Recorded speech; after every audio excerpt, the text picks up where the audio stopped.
it's Anne and I'm back with another popular question on Quora about money. And I generally answer Quora questions on money, YouTube and making money online. So here we go. I decided to approach this answer by talking about how to decide which one to do because there were so many options that people had already suggested. I looked at first looking at how to develop your self-awareness and your risk management strategies, whether you're risk averse or a risk taker. You generally might have a sense of which one you are based on your personality. Also, once you've identified which end of the spectrum you are, you might also need to decide on if you're good at risk management. Risk management means that whether or not you under or overestimate your capabilities and how you then handle the problems when they occur.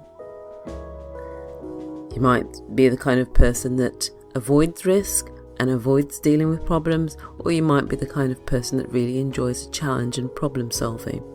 So it means assessing your potential future problems and then creating plans, policies or procedures that could help to mitigate those problems. The third option then is to look at how do you rebound from your mistakes and errors, whether it's a damage or injury, and that's looking at your personal resilience. So how do you bounce back? Do you bounce back quickly? Do you recognize and accept your failures? And how quickly do you find that you recover from them? How do you redeem yourself when you've lost something or lost progress, or you feel that you're not making progress? So that's looking at your personal resilience. The fourth is then the issue of evolving from the first three, or even you have to consider this before you make a choice on the first three, and that's your ability and your willingness to learn. Do you enjoy studying? Do you sit down and study? Do you learn actively? You have to have active participation in what you're learning. Are you more of a pragmatist, which is where you learn from practical experience? So if you've got a negative self-belief about your capabilities and studying, the chances are that you'll give up and miss out on major opportunities. So it's important that you're able to sit down, perhaps study, or also plan out how you're going to plan out your studies, to strategize how you're going to progress over time. So additionally, you may then feel stuck where you are, or you might even feel that you're reversing from where you've progressed. So that is an important issue. How do you feel about studying and learning? Fifthly, there is your willingness to roll up your sleeves and put in the hard work, not just the mental but the practical. This gives you the opportunity, the perspective of what it takes, and allows you then to operate independently should a problem occur with a system or a situation. It's like learning equipment failure, or perhaps if a team member is absent. So when you're looking at earning that 10,000, this is one of the things that you have to consider. Will you be able to practically fix something if something goes wrong and you can't find the person in your team or at the background to help you out? So finally, examine whether what you've chosen as a route to £10,000 requires a team with whom you need to frequently have frequent or high levels of interaction. So if you're an introvert, you may not enjoy going into detail and talking to people. So this will help then also help you to develop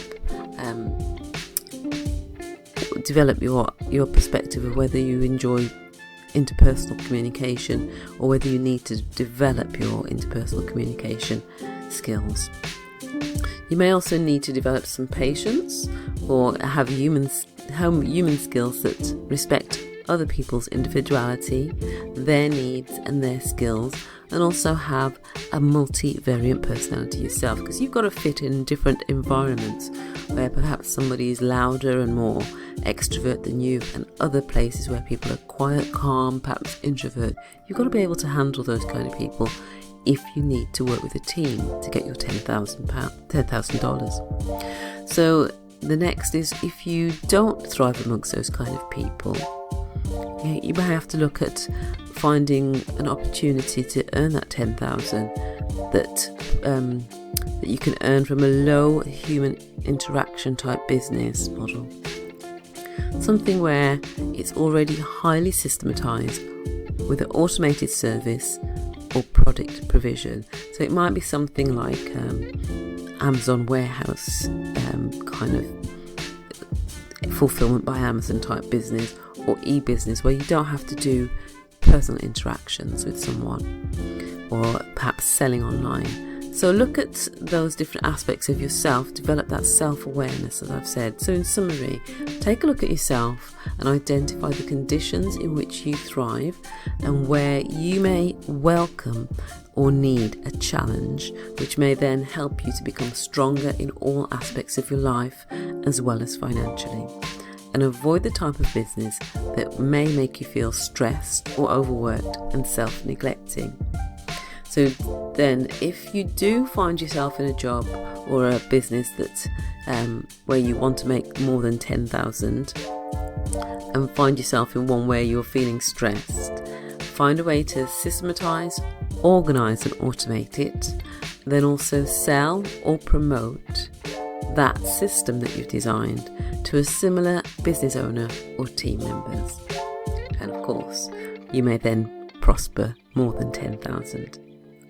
So good luck with whatever you're doing, and if you have enjoyed what I've said today, then don't forget to subscribe and like this video, and look forward to some more in the future. You can always ask me some questions on Quora if you like. I'm over there. So best of luck with your pursuits. Thank you.